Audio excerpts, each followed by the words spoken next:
Hello and welcome to the SAT 123 prep course. Today we're going to be going over how to maximize your SAT reading score, so stay tuned. So the first thing about the SAT reading is just getting through it in the first place.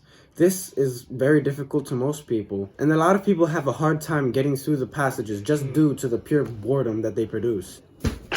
People start reading these stories because they have to, and they eventually lose interest halfway through, and honestly, this is when the SAT gets you. Once you start to lose interest, you start skimming, and without even realizing it. And before you know it, you have to reread the entire passage, and you've already wasted an entire 3 minutes of your time. Stop. And take into account some of these tips, and learn how to maximize your SAT reading score. So the first thing that you have to realize is that the SAT is not meant to be enjoyable. However, that does not mean you can't find at least a little bit of enjoyment in it.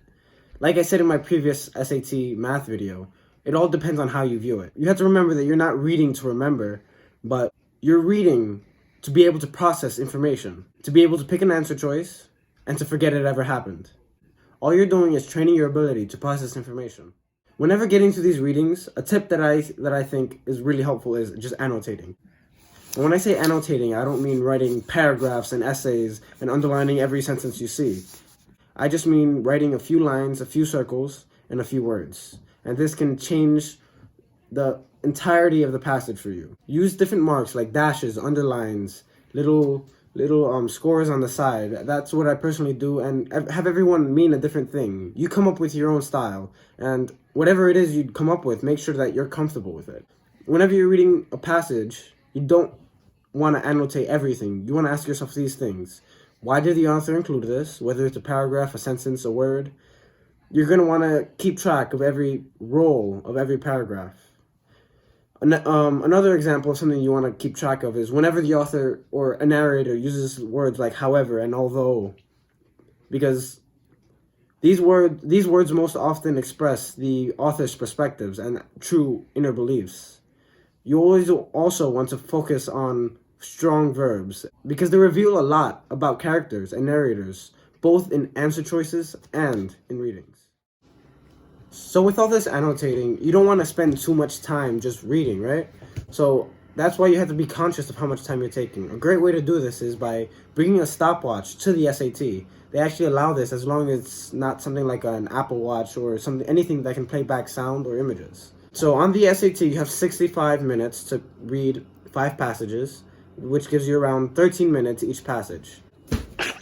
And within this time, I recommend using 5 to 7 of those minutes actually reading the passage for each passage. And while this might seem like a lot of time to some, if you're able to read a passage thoroughly, it's a lot better than reading a passage quickly and not really understanding what it means and then guessing on what you think it meant based off of the little details that you understood. It's a lot better on the SAT to read thoroughly and to answer thoroughly. Trust me though, if you work fast enough during the questions, you'll have way more than enough time.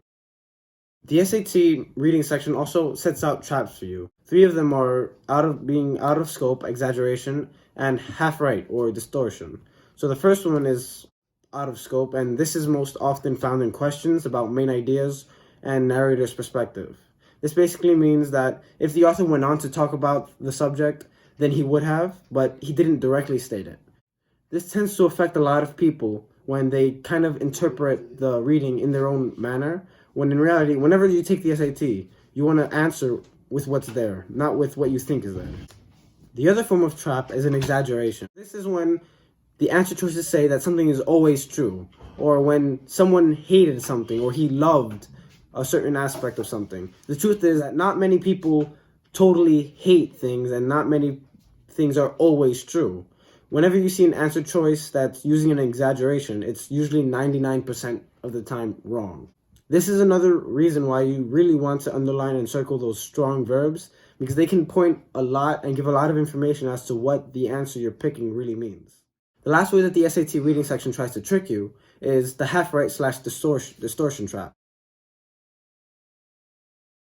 These are most often the cause of your timely struggle between 2 answer choices. In these, you have to realize that while one half is right, the other half can also be wrong. Distortion is also similar to this in the fact that the answer choice is close to the answer, but it's not exactly the answer. And because you've interpreted more than what the answer choice means, you assume that, oh, this has to be the right answer. But once again, you just have to stick to the text. You might be able to interpret a little bit in inference questions, but other than that, remember, you're a processor. All you're doing is understanding exactly what the author said, not what you think he could have meant. As long as you stick to what the text actually says, you keep on annotating, and look out for these traps, I'm sure that you can maximize your reading score.